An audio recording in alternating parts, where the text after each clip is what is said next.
This is the Superpowered Mind podcast for inquiring individuals who are tired of the struggle for peace, happiness, and clarity. I'm Claire Diamond, ready to help you explore the principles of the mind, the self, and reality to unlock ultimate mental freedom. This podcast is the one to listen to if you're ready to experience the capabilities of the superpowered mind. Hi, everybody. Welcome to our episode in which we're looking at how to be more you.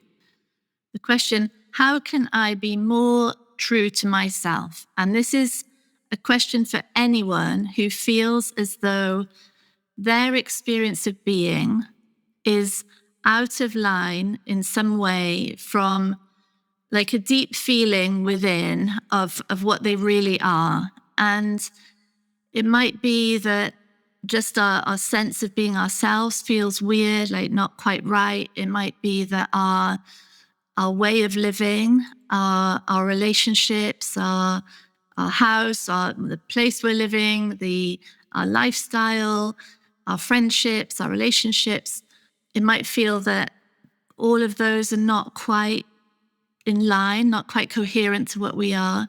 Or it might be that our behavior, our habits, maybe addictions, are really jarring, that there's something at odds here, and that there might be a feeling of needing to control or to manipulate or to try to strategize to get what we think we need. And none of that feels quite right. It feels a little bit icky and heavy, hard going. So this question, how to be more you, how to be more myself, is a very understandable question. And it comes up for a very, very clear reason. And that's what we're going to look at today, and how that reason gets solved, how we do become more ourselves, how everything starts to align more clearly. So the first point to make, and this might sound really weird, is that the more personal things seem, the more out of alignment the mind is, and therefore the experience of being, the behavior that comes from that.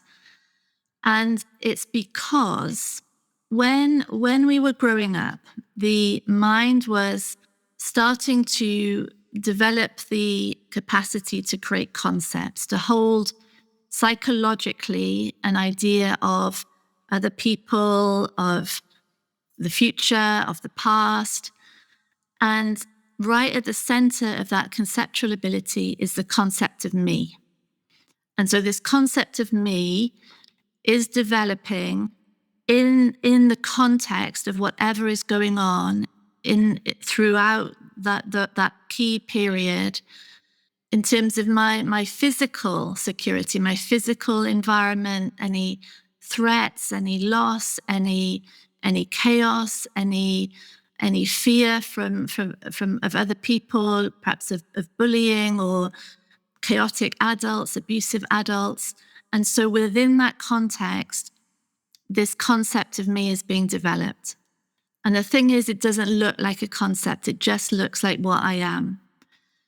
But it's a creation. It's a creation of infinite inputs, infinite subconscious beliefs. And because it just looks true, there's no questioning of it, there's no inquiry into it, it's just what I am. The same beliefs, the same subconscious conditioning that creates this idea of me is also creating the lived experience of other people and of the external world. The two are just, they're made of the same thing. They're mirror images of each other. There's me and there's the world. But the thing is, they just both look real. They look totally real. And what happens is that concept of me, that habitual belief-led system of what I am, is living now in this projected reality that looks completely real, but actually is only a projection. And that projection is continually reinforcing the belief system that creates this sense of me, this conceptual idea, psychological idea of me. And so life is an ongoing confirmation of all of those beliefs, all of that conditioning. But the thing is, those beliefs are not true. They're just what was required. They're coping strategies, really. And they've stuck and they've become reinforced over the years. So these patterns, these behaviors, these ways of reacting, these experiences of being, they just look like what I am. And yet all the time, they're feeling out of place. This is not easy. This seems to be way too onerous or complicated. I seem to be blocked and limited everywhere I look. And it's because of this. It's because that personal psychological sense of me is really stuck in the past, but it's playing out in real time. And that playing out is absolutely not true to what we are. In fact, I see it in my practice all the time. It's the furthest possible distance from what we really are. And so where things look really personal, where the personal seems to be most vulnerable, most needing to get what it thinks it needs, whether that's attention or love or respect or validation, where the personal seems to be most under threat from rejection or indifference or isolation, when the personal is really playing out, that is when this belief system of a fragile, insecure identity is at its highest operation. And so when things are really personal, and it's in these moments where things look most real, most desperate, where all the attention and the thought and the focus is on me, really me versus them, but mostly on me, that is the height of the experience of self, which is furthest away from the truth of us, because that is a belief system in crisis, a belief system being threatened. It looks like survival. It looks like I'm really vulnerable here. But actually, the more personal something is, the more the identity is under threat, the less in reality that experience of being. So that's the first thing for us to consider, is that personal will look most pressing, will look most real, will look most necessary to sort something out. But it's where the experience of being us is most at odds with the truth of us. So it's quite a reversal. And we can see why our whole lives has been a confirmation of this personal. But now that we're here, now that we're listening to this podcast, our whole lives from now on, this point onwards, is a unraveling of that, a dissolving of that belief system of vulnerability, fragility, that has got nothing to do with the truth of us. Okay. The second area we can consider is personality. And again, personality just looks like what I am, doesn't it? But it's the same thing, really, that over time, to defend and protect this idea of me, traits have developed, behavioral tendencies, preferences, ways of reacting with other people have all started to establish and have become so habitual. And of course, they're reinforced because the projected reality makes this way of being look completely necessary and natural. But really, what we are considering here is that what is believed to be personality is really just a series of habitual patterns, habitual protections and defenses of that core belief system of what I am. And we did an interesting exercise recently in a course where we went through all of the elements of the Myers-Briggs to consider how all of them can exhibit as a feature of protecting the identity. And a very good example is introversion and extroversion. So those of us who feel that we are extrovert, that it is our natural personality to be out and about, to want to socialize, to want to be in the melee of people, it's quite possible that an identity that believes it needs attention, it needs distraction, it can't be alone with its thoughts. Being alone has meaning for the self. I'm not popular, I'm not liked, I'm rejected. All of that can create behavior of being sociable and out there and in the crowd. But actually, as this identity starts to be realized for what it is, there might be a relaxation of that. There might be much more comfort being alone or just with one other person, and much less need to be the center of attention or the life and soul of a party. Equally, it might stay as well, but it becomes less identified with. It becomes less something that has to be defended as an idea. And same with introversion. So someone who turns away from groups, who gets very nervous or confronted when the spotlight is on them, who feels they have to sort of escape and withdraw from too much social contact.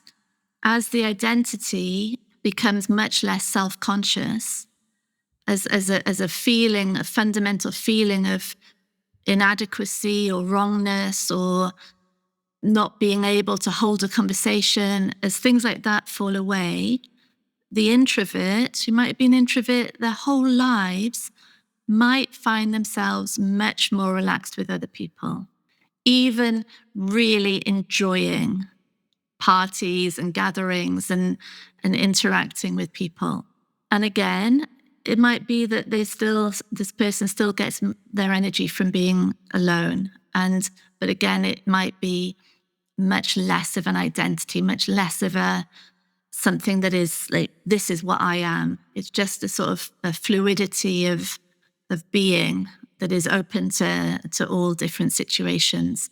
So personality itself might be much less fixed and real than we think. And this conversation really is an ongoing invitation to inquire into every single aspect of being, into all behaviors, all reactions, all habits.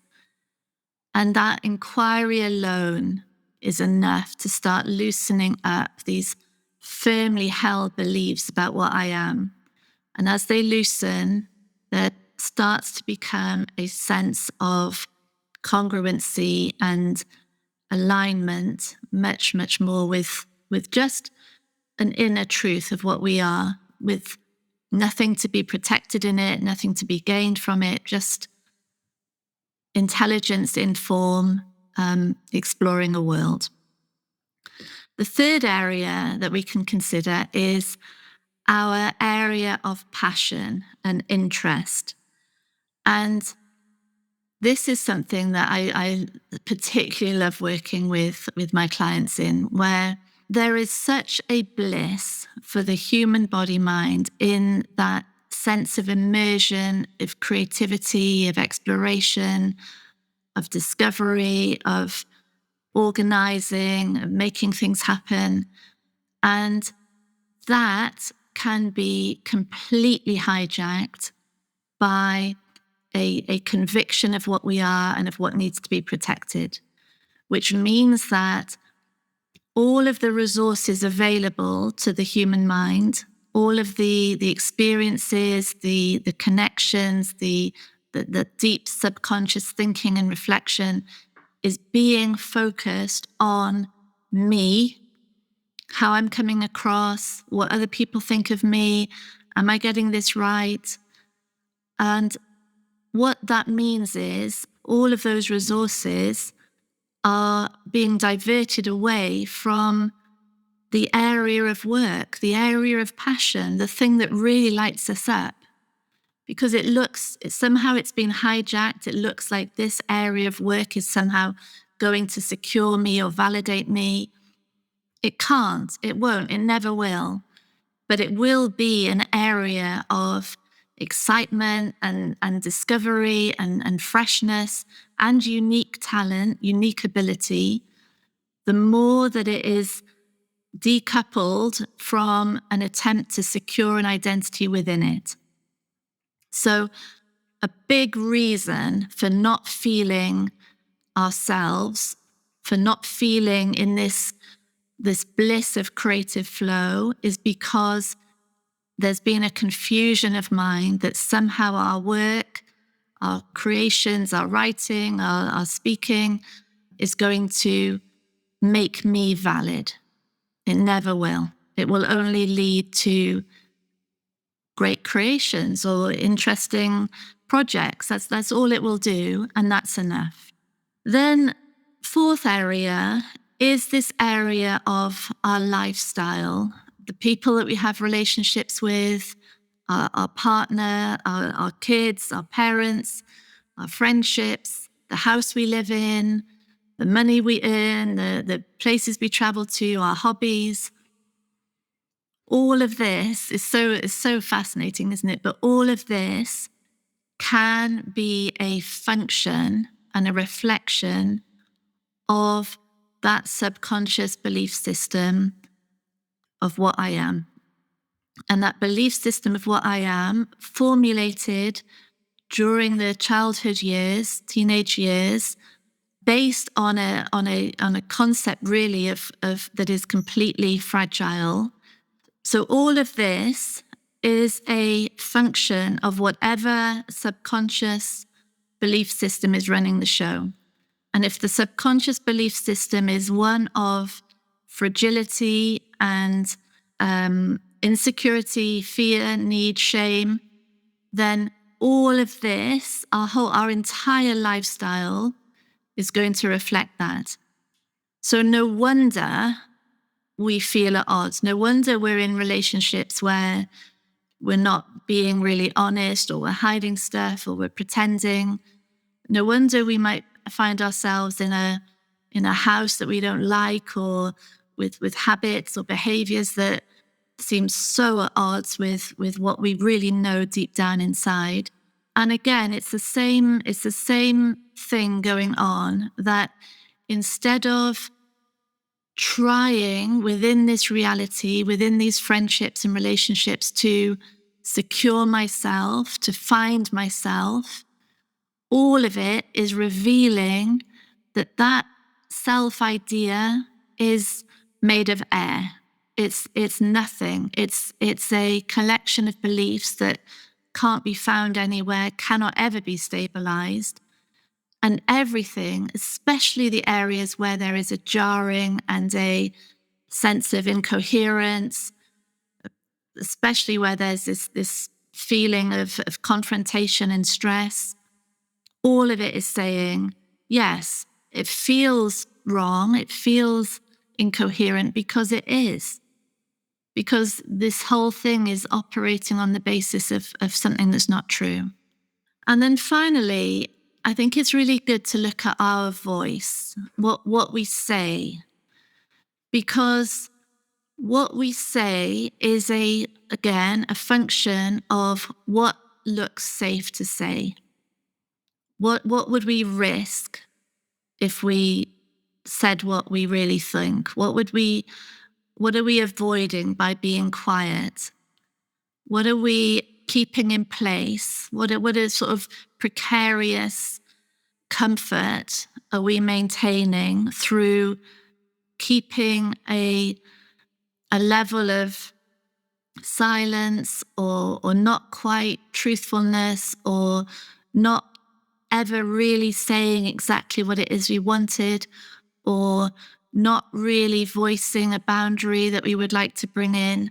That is always going to feel rubbish when that whole expressive system is blocked in some way or diverted in some way it feels wrong for us, really wrong.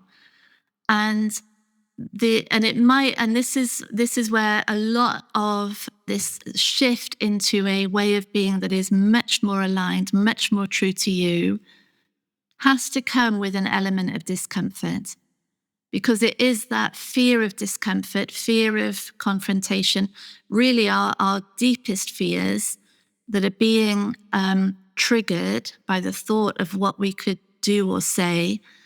And so we hold back or we pretend.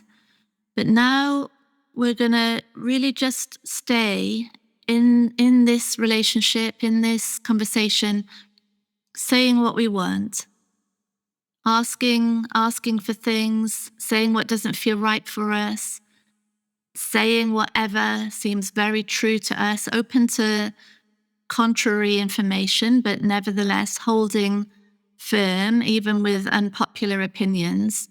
And that discomfort is there to be experienced.